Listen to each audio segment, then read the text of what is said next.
So I'm talking to a friend of mine the other day, and he asked me, "Is there really money in federal construction?" And I got to thinking about this job down in San Antonio that recently went for $100,000. This job was to provide a valuation of the existing fire system to make it compatible for a new wood shop.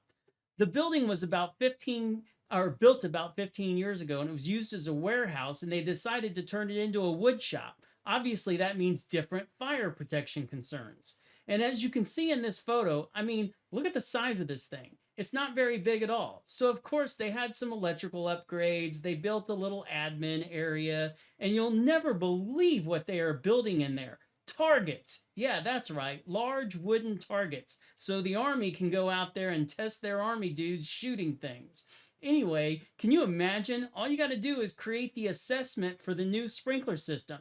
You don't even need to install it, and it went for $100,000. Actually, if you want to learn how you could have bid on this job, click the link below.